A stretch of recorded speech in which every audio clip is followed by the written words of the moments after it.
It's your female. And I'm actually still in England, sorry about that. I know I said before the other video would not be it would be the last video of me in England, but I'm still here for a few more days and I gotta release this video. I gotta tell you about this thing. So I'm going to be taking a small break today from talking about the crude, the lewd, and the absolute obtuse, that didn't rhyme, in the anime sphere, and talk about a series that I have found recently that I just genuinely, I have not been able to put down. I have been completely obsessed with reading. Initially, I made this channel just to talk about some of my most favorite manga that deserve more attention anyway, so I'm literally England is just bringing me back to my roots, dog. Let's talk about drugs. But before we begin, I would like to give thanks to today's sponsor, Girl Cafe Gun. Girl Cafe Gun is a shooting RPG that involves TPS combat and live 2D interaction.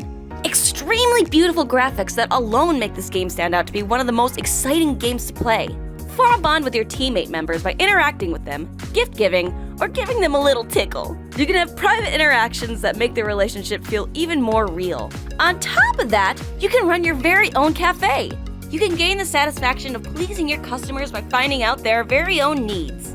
This game is a combination of many different types of genres, so it's hard to get bored. I personally love playing this game, especially for the cafe mechanics, as I'm just a kind of a sucker for one of those things. If you are interested, then please check out the links in the description, as they are all there. I highly recommend checking out this game just for the graphics alone, even if they're totally beautiful, and I promise you, you won't get bored.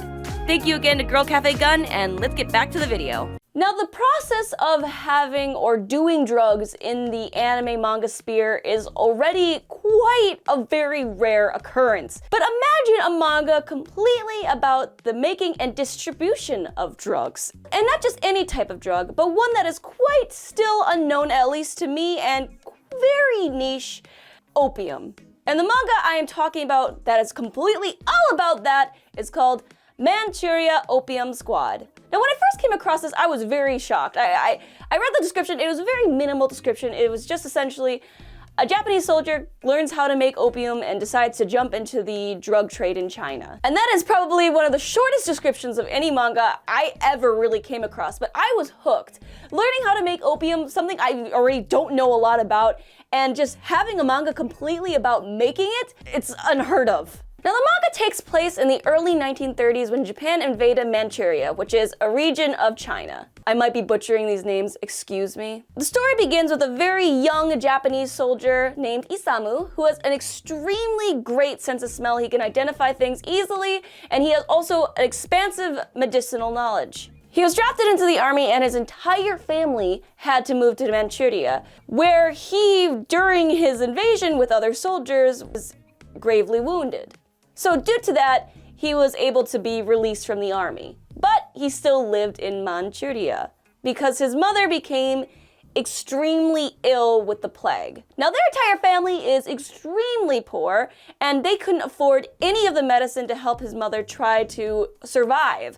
So with his expansive knowledge and coming across a poppy field, he decided his hand at making opium, one of the biggest, or best-selling definitely at the time, drugs in all of China. And because he has such an extreme knowledge of medicine as well as an exuberantly great sense of smell, he's able to make some of the most pure and best opium that the likes of China has never seen. And that is just the beginning. If I keep talking, there's so many spoilers, so much shit happens. Now, of course, this probably sounds extremely familiar to you in a way that you're like, huh, I'm pretty sure I almost seen this exact same fucking plot before.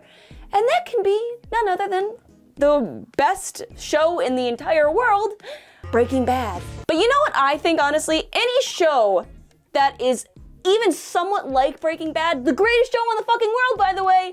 You're goddamn right. And you know what I honestly think? I think any piece of media, any content that takes inspiration or is even somewhat similar to Breaking Bad, the greatest show in the world, is a fucking blessing. And this manga does not disappoint its counterpart in any way. It is...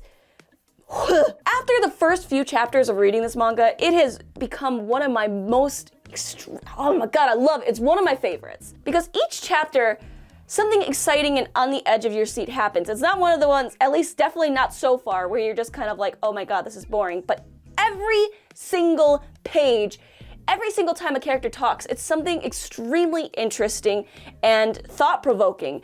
And finding a manga like that is rare in itself. Honestly, I have no doubt that in a matter of time, this is going to be one of the most legendary mangas to exist. The art, the characters, the writing, all of it mixes in to a perfect story. For example, one of the things I love about seeing in manga is, coming of age, seeing a character grow up, and seeing this young, innocent Japanese boy who starts off as a teen, who is naive and doesn't know a thing about the world, grow into, slightly spoiler, a hardened criminal, was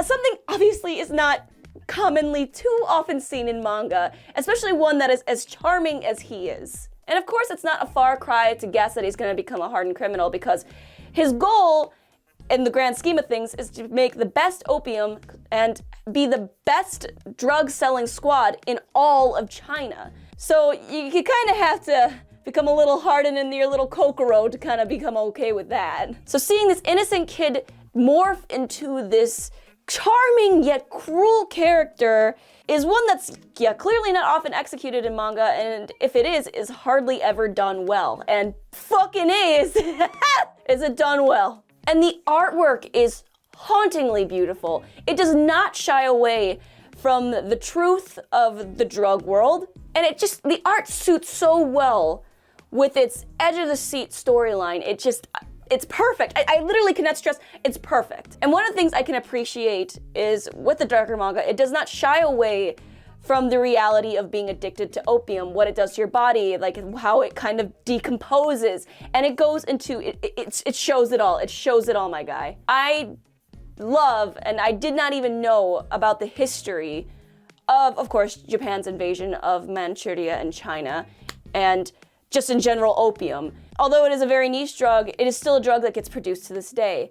And to learn about the process of opium, to learn about, especially back in the 1930s, how drugs went about being sold, and, the sort of different groups and squads trying to sell opium and trying to become the best, and sort of the drama that happens with that, as well as just Chinese history. I love it. I don't know. It's hard. I love it. There's no words. I don't even know what to say. One of the characters I am especially obsessed with is the lead female, Li Hua. She is a badass, sexy woman who uses her charm and her looks to get what she wants in one of the most clever and badass ways. And personally, that's one of my most favorite character archetypes, is when a woman knows her sexiness and uses it to get to a place that she knows she wants to be. Fuck you, you beautiful slut. And being able to delve into her character, which initially comes off as very mysterious, she's clever, she's smart, but nothing is really known about her, and slowly seeing her character develop into someone more open, and seeing her past, fuck man, that girl has seen some shit! In general, I don't know how to properly express to you that if you love Breaking Bad, then you're gonna love Manchuria Opium Squad. Of course, it's not in the official English translation yet, it is only in Japanese, but I truly believe that in time it is going to be licensed, because it is just such a great story. And it's one of those mangas that I read that I just seriously can't put down. And it would be a shame not to spread this manga for the rest of the world to read. And I truly believe that, dog. I truly do. So if you know how to read Japanese, then please read Manchuria Opium Squad. If not, then please wait for the English translation, because it's gonna be out. It's gonna be, dog. It's gonna be. And with that being said, I think I said my piece. I said a manga I love. I lived for it. I died for it. I died for it. I'm gonna end this video on the fact that I fucking love you, Li Hua! I wonder what your nipple color is. Thank you guys for watching this video. Please remember to like, comment, and subscribe. And if you are thinking about supporting this channel, then please check out the link here or the links in my description. I am going to be heading back to Japan in a few days. I have a lot of content there that is waiting for me. I just took this chance to talk about a manga that I really love, because so much of my, content is back in Japan, so look forward to that. Either way, thank you guys, and I'll see you real soon in the next video. Please take care of yourselves, and I'm fucking out. Oh God, I have to stop quoting that chapter. I have to. It just comes to me like, either way, bye guys! Ta-da!